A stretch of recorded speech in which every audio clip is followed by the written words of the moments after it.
In this video, I'm going to be talking about number one, the myths that bind us to sticking to a routine, even though it doesn't always serve us. Number two, creating results without a routine and how to effectively do so. Number three, the consequence of being so routine driven. Number four, I'm going to teach you a new way to think about self-care routines. Number five, replace the need for a routine with this one thing instead. We live in a world that really prioritizes routine and structure and scaling everything because it is very, very masculine oriented. We live in a society that really emphasizes the need to be highly productive and to produce a lot of things in a short amount of time. And so it makes sense why we develop standards that tell us that the only way to get to success or the only way to create happiness and fulfillment is to have a structure, to have a routine, to be really rigid. I personally used to see the world through the lens of everything must be productive and don't waste your time. And I want to invite you to consider that maybe there is another way to do life that isn't just to do it by the book, by the schedule, by the hour, by the minute. Hey, I'm Nicole, your flow-based life and business coach, and I'm here to help you elevate your life in all ways. On this channel, I post weekly videos on helping you, the everyday woman, step into her most authentic, powerful self. If you're new here today, hello and welcome to my space. Don't forget to hit the notification button if you like what you see. Let's get into today's video. So the big culprit here is time. In reality, time is a construct, and I need you to hear me on this.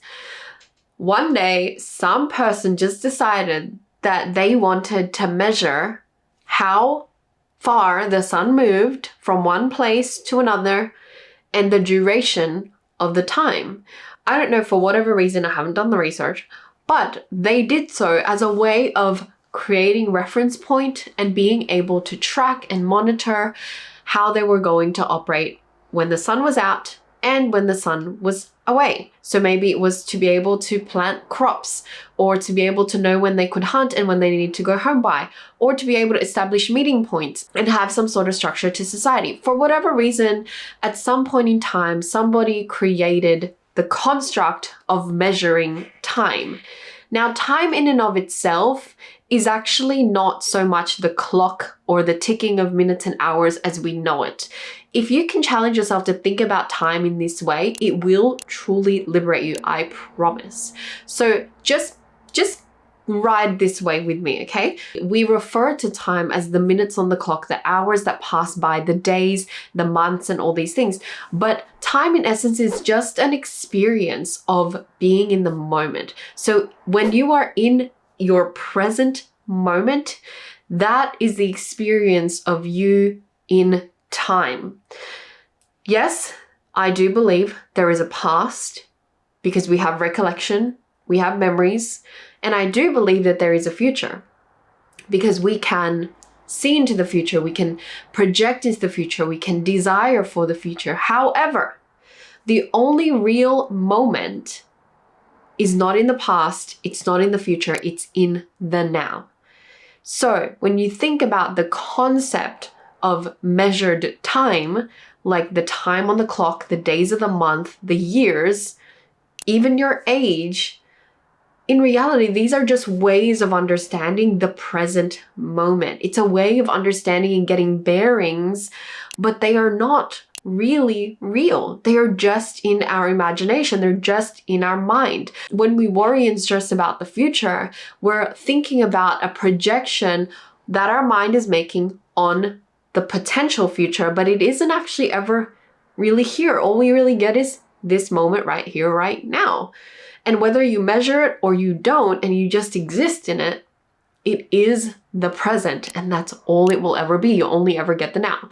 A book that's helped me really understand this concept is The Power of Now by Eckhart Tolle. And the other book is A Happy Pocket Full of Money by, what is his name? David Cameron Gikandi. This book literally has changed my life. I'm actually listening to it on Audible. Definitely recommend. It is all things quantum, all things wealth creation, all things deconstructing time and everything in this human experience. And it's just freaking mind-blowing. I recommend. I've been listening to this on repeat and I have not stopped since I have purchased the Audible. Definitely recommend. So why am I talking about time? Time is the culprit to why we get so hung up to the need for routine and systemizing everything. Because I think we have it in our minds that we are running out of time. Because if we didn't believe that there was such a thing as running out of time or that we were gonna die someday, we would just be cruising about life and doing what we please at the pace that we are able to do it, that we want to do it. So in reality, this stress, the need to systemize and structure and make everything a routine comes from this huge attachment to time that we all have kind of believed, and we reinforce this belief every time we look at our schedule and we tell ourselves we only have an hour to do this or we only have this much.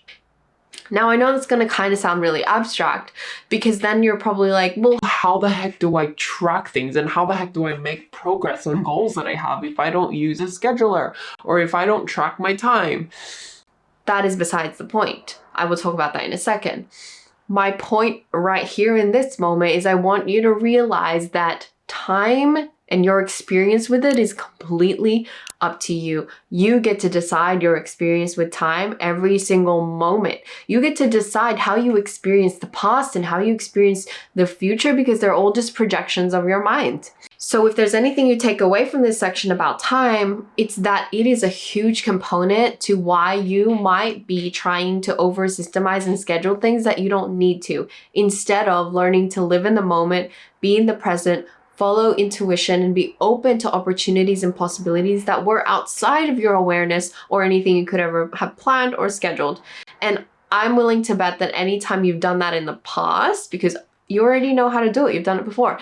Anytime you have done it in the past, it's probably created for you an amazing outcome, something that you could never have planned or coordinated or orchestrated. And every single time you would have thanked yourself for just going with the flow and surrendering. Because had you stuck meticulously to your schedule, that amazing thing wouldn't have happened. This is the flow of life. This is how abundance works. This is how the universe works. This is how God works when it comes to divine provision and divine timing. Because as all the great mystics and wise leaders have told us for centuries old, we are not in control of anything. At the end of the day, life will just happen. And if we surrender and we be open to life happening, we won't miss life. Because we think in our very tiny little mind, our tiny little way of understanding life, we think that if we can just get everything to a T and plan it all and have the exact step by step and have it minute to hour to month to day, like if we can have this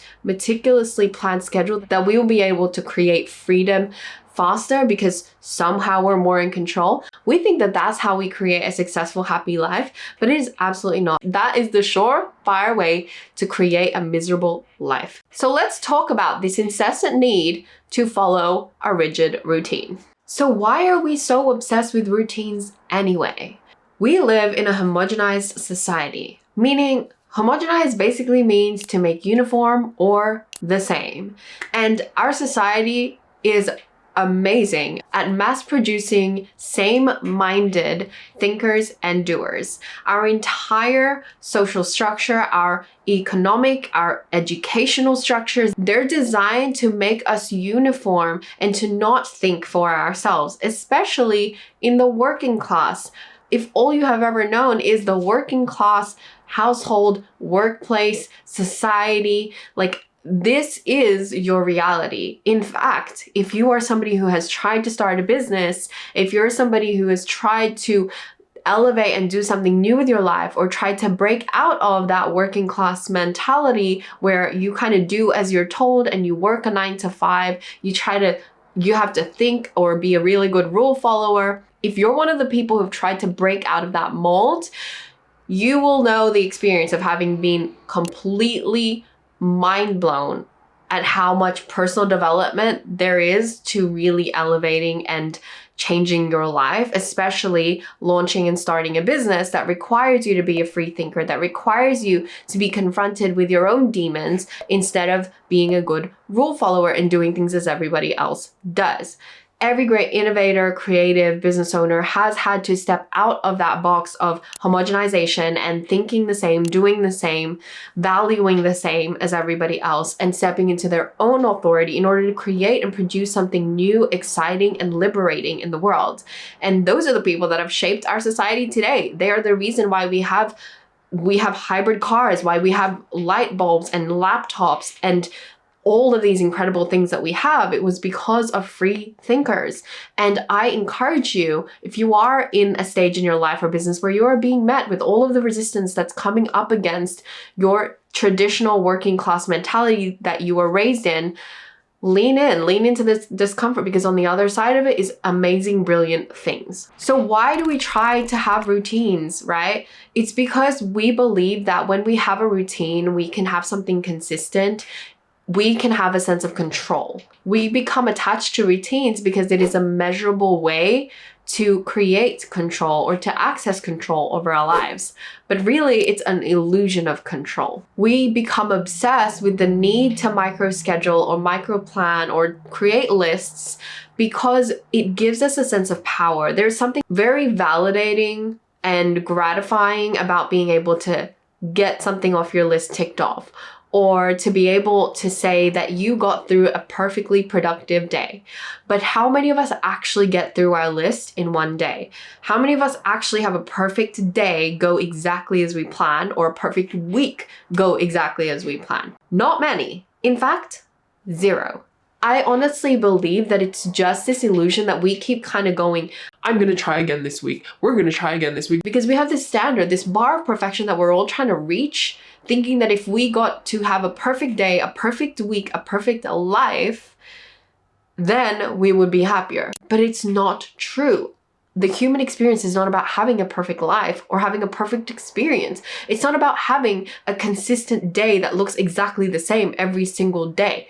I think sometimes as well, we watch movies like in Hollywood where, you know, the person gets up and they have the same breakfast and they have this alarm that goes off at 7 a.m. every single morning, and they're up and going, they're doing their face, their skincare routine. Like, they have all these things in the movies that show us this should be your normal if you are going to be successful.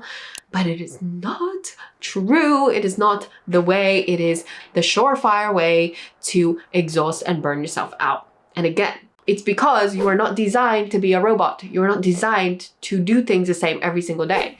If you're into human design, if you're into energetics, if you're into horoscopes or the moon or spirituality, like if you are into anything outside of just the logical, masculine, like rigid, routines-based, do it all yourself way, if you can just like step outside of that, you will know this very truth. You will know that as human beings, we are part physical and we are part spiritual.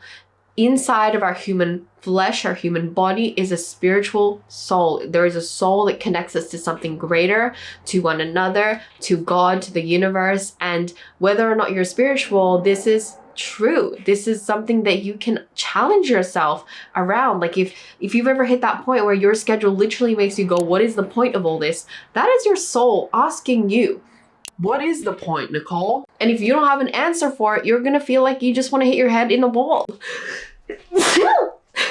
And simply because by nature, we all have that innate desire to be connected to something bigger. And we have an intuition. We have these qualities that lead us from the inside out, that connect us to a greater picture, a greater calling. And whether you are spiritual or not, you know that feeling of connectedness, of purpose, of love. It's the same feeling you feel when you are feeling joy and you can't explain it and then you burst out into tears, or you experience receiving unconditional love from somebody who cares about you, from your parent, your partner. It's the feeling you get when you're in wonder and you're in nature and you're just admiring things for what they are. It's the feeling you get when you're at absolute bliss. Maybe you're traveling, maybe you're at your favorite place in the world, or maybe like a craving that you've been craving for so long. Whatever experiences light you up, that feeling in your body is your soul being fulfilled. It's your soul lighting up. And it is a very, very definite, it is as significant as a part of who you are and your human makeup to acknowledge this. Your soul and your human body, they are one, and they need to be acknowledged equally, not imbalanced or not in neglect of one or the other, because that's when we begin to suffer. And it's when we begin to neglect our own soul and our own connection to self and our existence beyond just doing. That's when we begin to really detach and become disconnected. So we are obsessed with routine as well, because we believe that if we can measure it, then we can scale it. If we can do it once, if we can track how we did it once, then we can do it over and over and over again. And humanity has this obsession with needing to be able to scale something because, surprise, surprise, we want everything to be productive. And so if XYZ actions created this, then we just need to do XYZ actions again and again and do it faster and better, and then it will guarantee that same result, but 10x. This is how the masculine mind thinks. This is how the masculine approach to life thinks. It's very logical, driven, ambitious, and productive. It's outcome oriented. But again, we are multi-dimensional. So we live in a world where miracles also happen, or seeming miracles. But in essence, we live in a world where quantum works as well, where quantum physics is something that actually exists, but is not acknowledged or emphasized. We live in a world where there are things that happen all the time, seemingly out of the blue, seemingly out of our control, where coincidences that changed our lives happen and that are the reason why businesses become successful. We live in a world where you can just be in the right place, the right time, and meet the right person and have all the doors open up for you in ways that you couldn't have planned. And that's the kind of world that can only be accessed, that can only be experienced if you are open to it. So if you're busy living your life in the let me try to systemize everything that I do, let me try to put a routine to everything so that if I can create that result, then I can just do it over and over and over again, then you box yourself out of being able to receive and encounter new ways of creating things and opportunities that you don't need to work so hard for, because the universe wanted to bring it to you, or because God wanted to bless it with you through meeting the right person. So it's a very linear way of thinking. It's a linear way of receiving and experiencing. It's very transactional, and that's very much like a masculine approach. Again, just like in all my videos, I'm not trying to demonize masculine approach. Masculine is duality with femininity, and they work together. But I just think that a lot of us are working in our wounded masculine, and we are struggling indeed. If you want to know more about the masculine and feminine energies, keep an eye out for one of my videos which does talk about masculine and feminine energies and how they actually work and what they actually mean, so you can understand a little bit more about that as well. Okay, so you're probably wondering, how in the world do you create real results then if you're not constantly tracking time or bound to a routine? Let me tell you. In my work as a flow-based business coach, and also working with women through their experience of life in a less stressful, hustly way, I have found that there is more than one way to create a result. Now, one of the things that I study is flow state. And flow state is basically an experience where you're able to feel your best and do your best. And it is an experience that many of us have had before, but it's not something we're taught to leverage. It's an experience where you kind of get lost in the zone and you lose sense of time, you lose your bearings around what's going on around you. You just get fully immersed and focused on the task at hand, so much so that you're creating at such a high level and time sort of disappears. This flow state is what I help my clients leverage in my business coaching programs. And it is the foundation as well to how I teach women in my life coaching programs how to actually create results with more ease. A lot of it factors in the neurochemistry and working in harmony with your biology. that nobody ever taught you how to do before. And one of the things that we teach inside of flow state mastery is being able to be connected to yourself and your own energetic flow. If not just your energy, it's also how your brain works and how your body works, because every single person is designed differently. Now, to master your own unique flow, you need to be able to couple challenge and problem solving with skill and openness. And inside of coupling those two things is holding it together with a bracket or a bubble of release and creativity and surrender. That is the beautiful chemistry or the beautiful formula for accessing flow.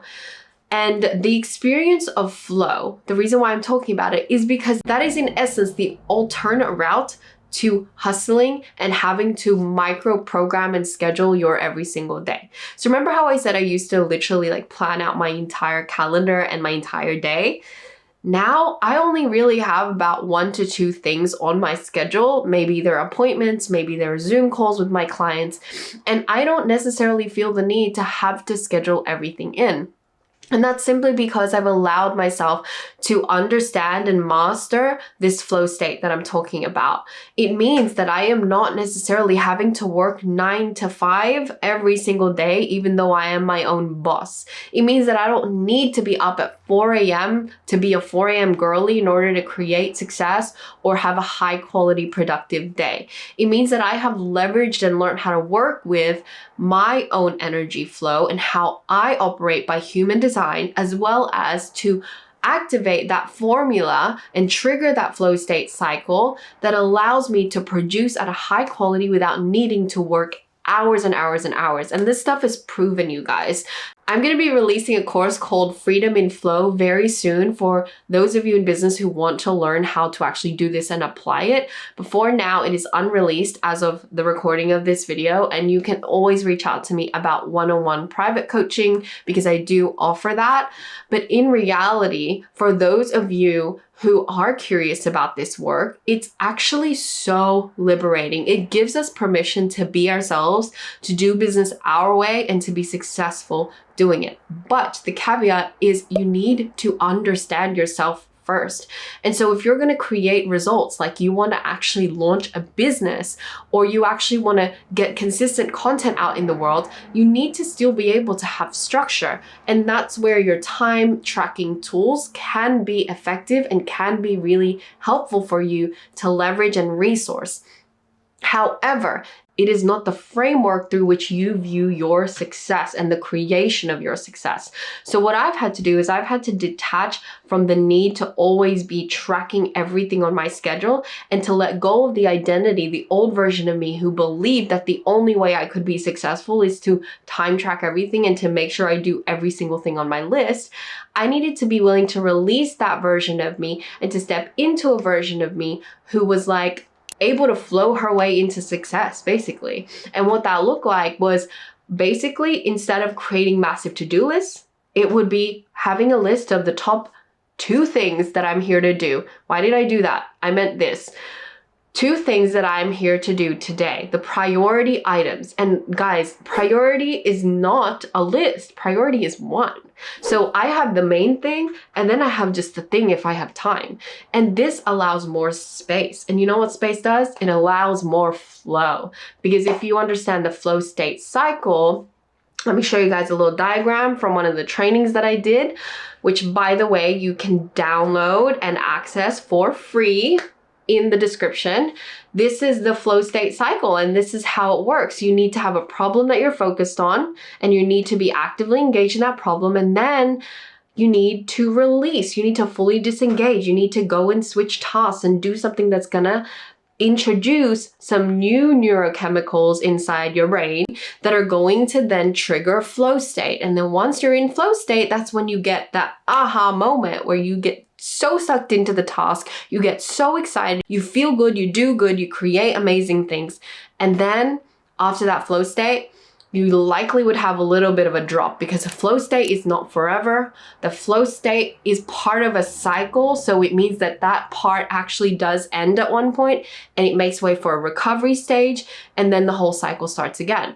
The goal is to be able to move through that cycle quicker, more efficiently, with less resistance, not to try stay in flow state forever, because flow state is not necessarily something you can achieve forever or be in forever, because it's a very, very expensive, and it's a thing that your brain has to work hard to produce for you. So that's why you have that big dip. Anyway, there's all this science to it, but I won't get into it.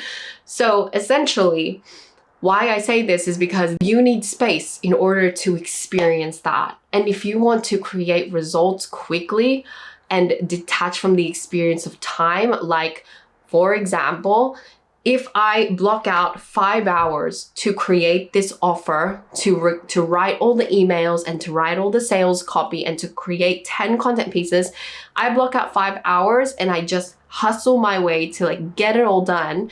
The quality of that work will be nowhere near as good as if you were to allow yourself the space to enter your day with ease, to have that one intention of I'm going to create all the collaterals that are necessary for this offer, but to not box yourself into a certain time period to have to do that list. You just create the space to do it. You're clear on what you need to do. And then you let yourself flow. You let yourself do the thing. And then when you're disengaged, you're uninspired, your energy's low, you go and do something else. You go for a daytime walk. You go and cook some food. You have a wholesome meal. You do some yoga. You go to the gym in the middle of the day. You give yourself the permission to disengage. You'll find that your best ideas, your best solutions will just come. They will just drop in at the times that you least expect them. This is also why your best ideas come to you in the shower, which is also something that I recorded a podcast episode on if you guys wanted to listen to that. But this is exactly what I mean, right?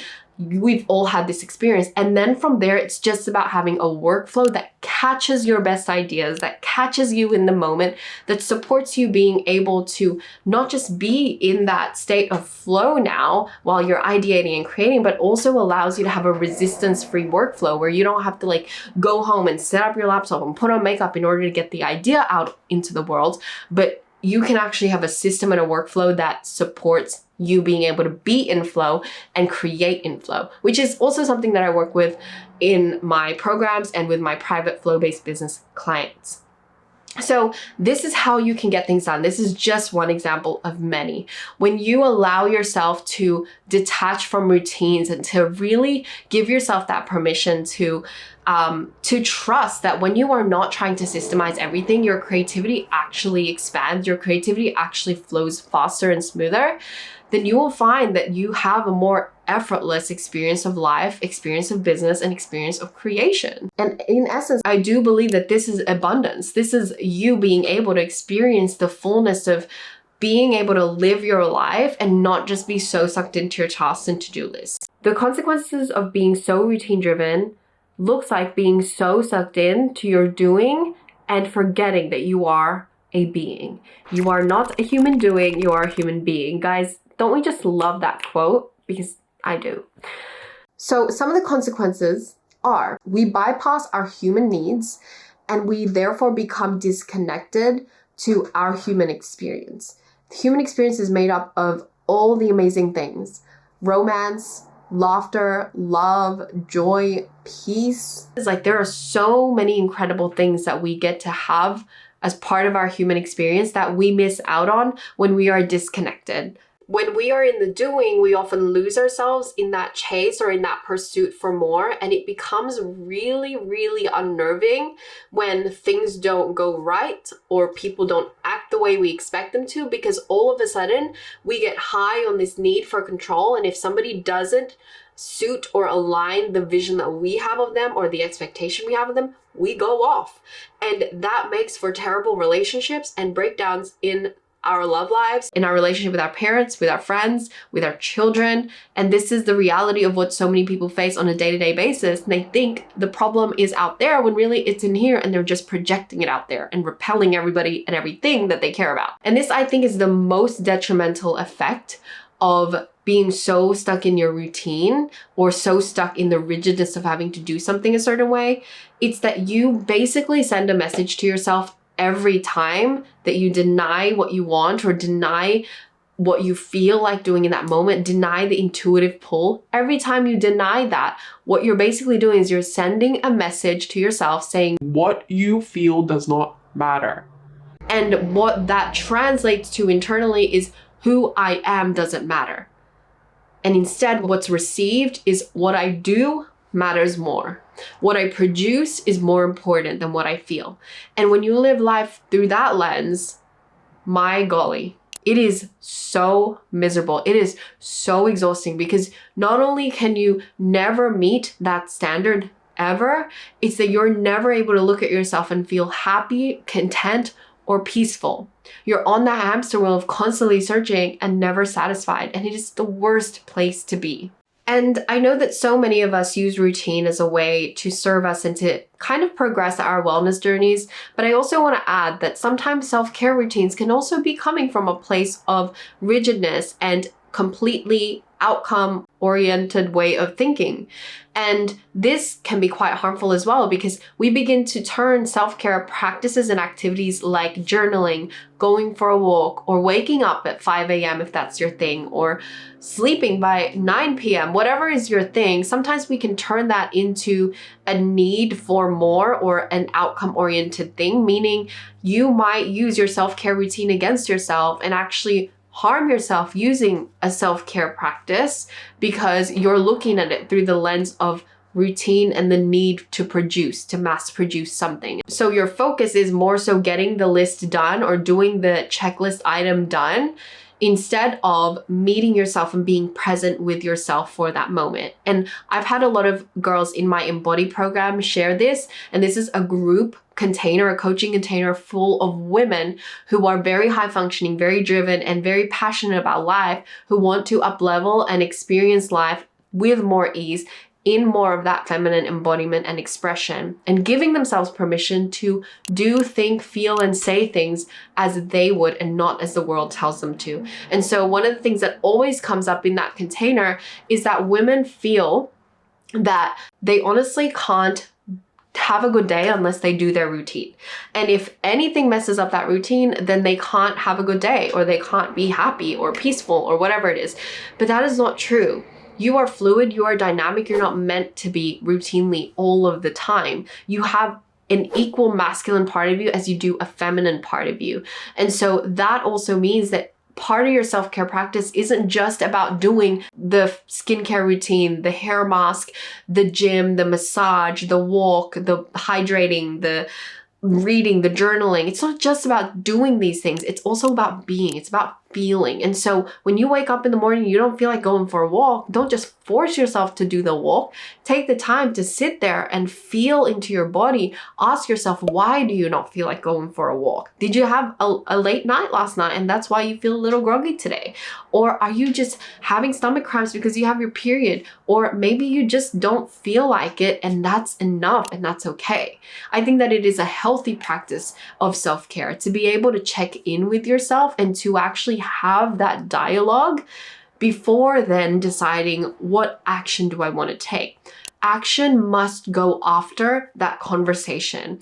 And the more often that you can slow down, you can give yourself space, you can give yourself grace to engage in that internal dialogue, the easier it will be for you to direct the course of your steps. Because maybe you'll realize that you don't need to go on a walk every single day. Maybe it feels better to just stay in this morning and to sleep in because your body's asking for it. Your body is literally giving you clues. Your body is telling you what it needs. And if you listen to it, that is a surefire way to actually accelerate your creation of results. It's the fastest way to create progress. Because if you force yourself to wake up at a certain time, but you're so drained in energy that you're falling asleep throughout the day, that you're feeling like you have eye bags and you feel terrible, you look terrible, then you're not going to show up for all the things that you care about. You're going to feel so drained by the end of the week, or not even, you're going to feel so tired by midweek. You're going to cancel on plans with your loved ones because you're so exhausted, and you're just going to not be able to show up in the world as your best self. You want to know how that affects your life or your results? It affects it in 1,000,001 ways if it's not obvious enough. And I believe that true self-care and truly meeting your needs doesn't have to look like using the vehicle of a rigid routine, just like everybody told you should, but it does look like being able to live mindfully, to practice meeting yourself every single day, every single moment, and engaging with yourself in a positive and graceful way, and allowing yourself the permission to shift or pivot or change and evolve with what you desire every single day. Not everybody is going to be as fluid. For some of you, you really might thrive off of that consistency, but that is beside the point. The point is the practice of being able to be more mindful with yourself, to be able to meet yourself as you are today, every single moment, without having to use the routine against yourself. Use the routine as a structure, use it as a skeleton or as a support system, but don't depend on it for your sense of validation, worthiness, or sufficiency. You are your own sufficiency. You get to meet your own needs of feeling enough, of feeling peace, of feeling calm before you ever have to do a single thing out there. And if you can practice doing that in here, in your being, before you go into your doing, that's going to serve you a lot. And that's why the detachment from time and schedules and tracking is so important. It's not that you shouldn't use it or that it's bad. It's that you want to become less dependent on it and more dependent on you, and then use that as a support system and structure. Okay, the second thing I want to add as well is that instead of using time tracking or time blocking as your only practice of being able to measure that something is getting done or to track something, I encourage you to instead use practices as a way to effortlessly create results. So instead of, for example, I'm going to block out 2 hours to go to the gym at the same time every single morning. If that's not your vibe, if that's not something you feel like doing today, or it's just not something that connects with you in this chapter of life, you don't need to make yourself wrong for not feeling that way. You can definitely explore, you can definitely examine, you can question, you can coach yourself, and you might find that you still actually want to do it. You just had some resistance. But on the other side of that is giving yourself also that option to be able to not just have to do the thing, but to also be like, well, what else? What is the end goal here? The end goal of having to go to the gym was that you wanted to take care of your wellness and your well-being, your physical health, right? And so maybe you give yourself some alternate options that, okay, if it's not the gym, it's this, and this achieves the exact same thing, but in a low resistance way. Maybe on the days that you don't feel very deeply into your push energy, you can lean back and do something else for your physical health instead that you do like. Maybe it's dancing. Maybe it's having a dance party in your living room and burning calories that way. Maybe you allow yourself to go on a run instead of going to the gym today. Of course, I get it. I'm an athlete too. Like, we have physical goals and we have actual programs and sort of things that our coaches write for us in order to kind of succeed in the athletic space. But that is a whole other topic. There is a flow-based way to do that too that doesn't look like always hustling in the gym. And in reality, it's the same sort of principles as the flow state mastery that I was talking about. But in essence, there are going to be things that you can draw yourself into to rely and build some structure on, but it's the practices of how you engage with those things that are going to allow you to create more ease. So instead of becoming so heavily dependent on the physical actions of doing 1, 2, 3 steps, engage in practices that allow you to supplement and achieve the same outcome, and yet do it in a way that is less resistance and that you are also okay with. Don't choose things that are not going to make you feel good. So although routines are predictable and systematic and seemingly more scalable and successful, they are not considerate of our human nature. And when something isn't considerate of the fact that we are human and we have ebbs and flows of emotion and energy and preferences, and we grow and evolve, it's going to be really hard in the long run to sustain. You can get so far with a hardcore routine, but you will also hit the wall really, really hard on the day that you don't feel like it, if you don't have a practice or a mindfulness about the way that you initiate or apply your routines, right? So it's not about just blindly doing the thing, because yes, you can just blindly do the thing on the days that you're average, or you're like, okay, I'll do it. It's just routine. It's just muscle memory now. but on the days that you're not, on the days where your being and your soul really wants to be seen and heard, you're going to struggle. It's going to feel like you're in this existential moment and you're like, what the heck is the point of life? So to avoid those ebbs and flows, be more mindful and balance it with a routine that supports you being able to live a mindful life. See, our human nature is to grow and to feel and to change. No 2 days are going to be alike. And if you expect yourself to have the same 2 days back to back, exactly the same, totally perfect, or the same 2 weeks, you're just kidding yourself. And it is so exhausting. And you probably already know it. And that's why you're already watching this video right now. If you want to take your abundance to another level, I want to help you. I'm a life and business coach for women who want to step into their next level by activating wealth from the inside out. To help you take your first step to unlocking true abundance and your aligned potential, I'm giving you free resources, workshops, and masterclasses that you can access on demand right now. Check out www.nicoleconception.co/free-resources to get your hands on it. For more videos like this, check out the other playlists and series I have on this channel, and don't forget to hit subscribe to be notified whenever I drop a new video. And if you're more of the podcast type, check out Freedom in Flow, where I dive even deeper into the concepts that will help you create less hustle and more flow, abundance, and alignment in your life and business. Now, if you're a reader, you'll want to subscribe to my email list for unfiltered, honest, and most importantly, applicable life upgrades. Now, don't be a stranger. Connect with me on Instagram and TikTok and send me a message. I love getting to know you and your story. It's why I do this. Okay, my lovely, that's all for now. I'll see you soon. Signing off, Nicole.